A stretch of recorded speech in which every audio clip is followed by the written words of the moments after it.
Olá, meus queridos alunos, tudo bem com vocês? Sejam bem-vindos a mais uma aula, mais uma videoaula neste canal.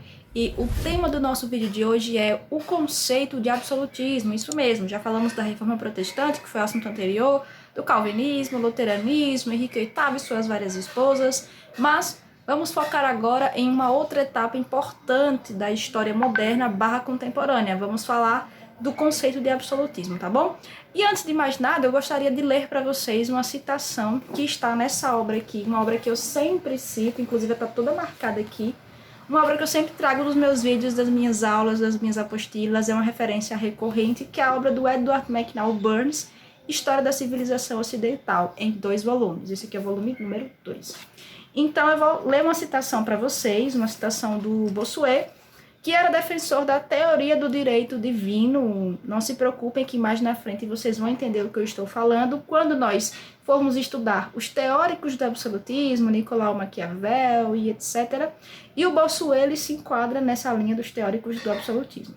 Esses teóricos buscavam legitimar o absolutismo, tá? Então por isso que é muito importante estudá-los mais na frente. Então eu vou ler para vocês a citação do Bossuet. Ele dizia o seguinte: são 4 as características ou qualidades essenciais da autoridade real. Primeira, a autoridade real é sagrada. Segunda, é paternal. Terceira, é absoluta. E quarta, está sujeita à razão. A priori, por isso que a gente fala em absolutismo, porque refere-se à palavra absoluto, ao poder absoluto do rei. Mas cuidado, que embora esse poder seja absoluto, ele não era um poder ilimitado, porque existem as leis. Tá? Então eu vou explicar com mais calma para vocês o que seria esse conceito de absolutismo. Então não sai daí. Então, gente, como eu expliquei para vocês, agora nós vamos trabalhar mais especificamente o conceito de absolutismo, tá bom? Para fazer esse slide, eu utilizei um dicionário de conceitos históricos e, como vocês sabem, a minha obra de referência que eu utilizo sempre, que é essa obra aqui do Edward McNall Burns. O que é que o Burns fala sobre absolutismo? Ele fala que existiu uma era do absolutismo, que foi de 1500 a 1789. Esse ano é muito importante para a história contemporânea, para a história mundial, porque foi o ano em que aconteceu a chamada Revolução Francesa e que marcou o final do chamado Antigo Regime. Então, por isso que é importante você entender essas balizas, essas periodizações. Então, o Edward McNall Burns diz que a era absolutista durou na Inglaterra até meados do século XVIII, na França até a Revolução Francesa, como já falei, em 1789, e em outros países europeus até o século XIX, como, por exemplo, na Rússia. Vocês vão ver, ano que vem, no 3º ano, a chamada Revolução Russa, que acabou com absolutismo naquele país, com o governo do czar Nicolau II. Mas isso é um assunto para a gente conversar lá na frente. Então, segundo o McNall Burns, nós temos aí 3 fatores que propiciaram o aparecimento, a consolidação dessas monarquias nacionais desde o final da Idade Média.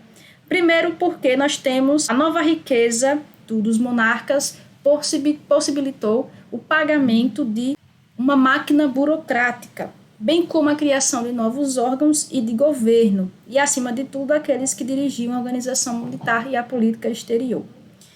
Outro fator importante foram as guerras internacionais, porque a guerra tendia a fortalecer o poder do Estado.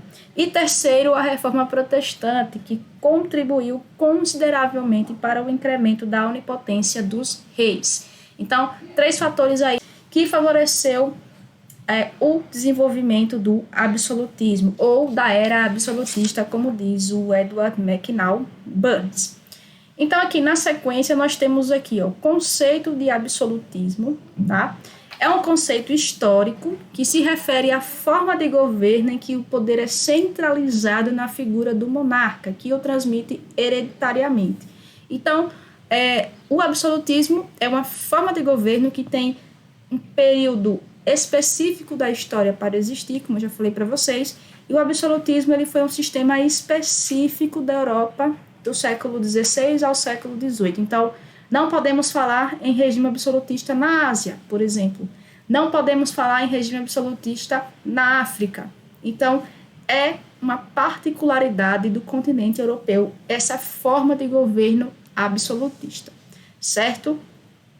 E no ponto 3 aqui, como vocês podem ver, surgimento, se deu com a unificação dos estados nacionais depois de uma série de conflitos no final da Idade Média, na Europa Ocidental, e foi realizada com a centralização de territórios, criação de burocracias, como já falei, e, por fim, o que mais importa, a centralização de poder nas mãos dos soberanos. Gente, durante a Idade Média, mais especificamente na Alta Idade Média, o poder ele era fragmentado, porque existia a autoridade do rei, existia a figura do rei, só que o rei não comandava de fato, porque o poder estava nas mãos dos senhores feudais, e cada senhor feudal, ele organizava, ele gerenciava a sua unidade produtiva, que era o feudo. Então, o poder estava descentralizado, fragmentado. Com o surgimento do Estado moderno, nós temos aí agora a centralização do poder nas mãos desses reis. Então, isso quer dizer que o rei, com apoio da burguesia, passou a ter um poder cada vez maior nesse período histórico que estamos trabalhando aqui, tá bom? Na sequência, nós temos aqui, surgimento do termo absolutismo. É uma etiqueta póstuma porque ele surgiu depois da sua morte. Por isso que a gente fala que é póstumo. Então, esse termo ele surgiu durante a época do declínio dos grandes regimes, por ele designados, né, e das teorias correspondentes, ou seja, fim do século XVIII e início do século XIX. O termo absolutismo apareceu como um neologismo, ou seja, uma nova palavra. Esse termo apareceu em francês e data de 1796.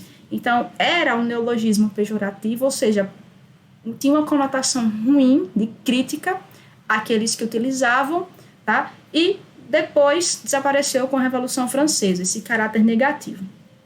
E utilização anterior.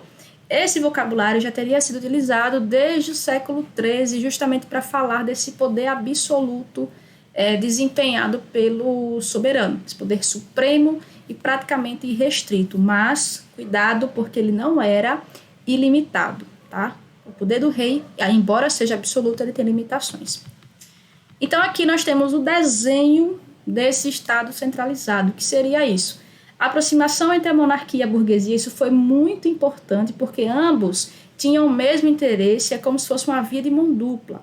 Enquanto o monarca estimulava a atividade mercantil, lembre do mercantilismo, que era a política econômica do antigo regime, o monarca ampliava a arrecadação de impostos e se fortalecia ainda mais. Então, ele precisava da burguesia. A burguesia queria ampliar os seus negócios e, como o rei dava margem para isso, estimulava essa abertura de negócios, em troca, ele queria o quê? Arrecadar mais impostos para o Estado e se fortalecer ainda mais. Então, ambos tinham interesse nessa relação entre monarquia e burguesia. Não vou dizer que não era uma relação conflituosa.